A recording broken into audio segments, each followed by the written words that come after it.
ఆ ఫ్యామిలీకి ఒక భరోసాని, ఆ ఫ్యామిలీ గోత్రు అవుతున్నటువంటి ఒక బాధకి భరోసానిస్తూ వారి ఇంటికి జగన్మోహన్ రెడ్డి గారు విచ్చేస్తున్నారు. దీనికి కూడా ఈ షెడ్యూల్ ఏంటి, అదేంటి, ఇదేంటి అని చెప్పి 100 కారణాలు చెప్పి కన్ఫ్యూజ్ చేస్తూ ఇబ్బందులకు గురి చేస్తా ఉన్నారు. మేము ఒక్కటే స్పష్టం చేస్తా ఉన్నాము,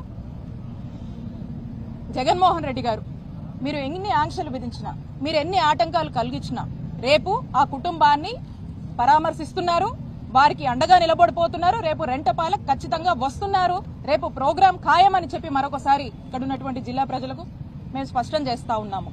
అలాగే ఎంత దారుణం అంటే, ఎందుకు నేను అడుగుతా ఉన్నాను పోలీసుల్ని, ఎందుకు మీకు జగన్మోహన్ రెడ్డి గారు టూర్ అంటే ఎందుకు, జగన్మోహన్ రెడ్డి గారు వస్తున్నారంటే ఎందుకు ఈ కూటమి ప్రభుత్వానికి అంత భయము, ఎందుకు ఎక్కడ లేనన్ని ఆకాంక్షలు మీరు విధిస్తున్నారు? ఏమన్నా ఎమర్జెన్సీలో ఉన్నామా? అక్కడ బార్కెట్స్, ఇక్కడ బార్కెట్స్, చుట్టూరు బార్కెట్స్, ఇన్ని పెట్టండి అన్ని పెట్టండి, అక్కడ రెస్ట్రిక్ట్ చేయండి, ఇటు నుంచి రావద్దు అటు నుంచి రావద్దు అని చెప్తా ఉన్నారు. మన రాష్ట్రం ఏమైనా ఎమర్జెన్సీలో ఉందా అని నేను ప్రశ్నిస్తా ఉన్నాను ఈ పోలీసుల్ని. కాబట్టి ఎట్టి పరిస్థితుల్లో మీరు ఎన్ని విధించినా, మీరు ఎన్ని ఆటంకాలు కల్పించినా జగన్మోహన్ రెడ్డి గారు రావటం ఖాయమని స్పష్టం చేస్తా ఉన్నాము. ఈ ట్రావెల్స్ వాళ్ళకి ఫోన్ చేసి చెప్తున్నారంట, ఆటోలకు ఫోన్ చేసి చెప్తున్నారంట, లోకల్ గా ఎక్కడికక్కడ పోలీసులు గానీ వీళ్ళంతా కూడా మీరు పంపొద్దు, మీరు పెట్టొద్దు, మీరు గనక ఎవరన్నా మీ వెహికల్స్ యూజ్ చేసుకుంటే మిమ్మల్ని కేసులు పెడతాం, మీ వెహికల్స్ లాక్కెళ్తున్నామని ఈ విధమైనటువంటి భయప్రాంతులకు కామన్ మ్యాన్ ఈ రోజు గురి చేస్తున్నారు. అంత అవసరం ఏముంది? ఎందుకు అంత భయం? అంటే కూటమి ప్రభుత్వము ఫెయిల్ అవుతుంది, జనాదరణ అనేది ఈ రోజు వైఎస్ఆర్ కాంగ్రెస్ పార్టీకి, నాయకుడు జగన్మోహన్ రెడ్డి గారికి పెరుగుతుంది. మీరు చేస్తున్నటువంటి అరాచక పాలన తట్టుకోలేక ఈ రోజు జనం రోడ్డెక్కుతున్నారు.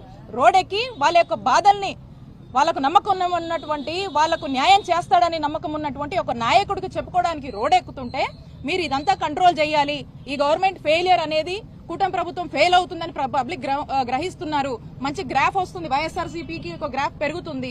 కాబట్టి దీన్ని మొత్తం కనపడకుండా చేయాలని చెప్పడానికే ఈ ఆంక్షలు విధిస్తా ఉన్నారు. ఖచ్చితంగా ఇక్కడే కాదు, రాష్ట్రంలో ఎక్కడైనా కూడా మన నాయకుడు జగన్మోహన్ రెడ్డి గారు ఖచ్చితంగా వస్తారు, పరామర్శిస్తారు, ఆ కుటుంబాలను ఆదుకుంటారు, అండగా నిలబడుతున్నారని చెప్పి చెప్తున్నాము. ఇక దీని నియోజకవర్గంలో నాదెండ్ల మండలంలో ఇద్దరు రైతులు దారుణంగా ఏ విధంగా ఆత్మహత్య చేసుకుని చనిపోయారో ఈ రోజు ఈ వార్త అందరూ కూడా వినే ఉంటారు. ఎందుకు జరిగింది ఆత్మహత్య? ఆ రైతుకు అంత కష్టం ఎందుకు వచ్చింది?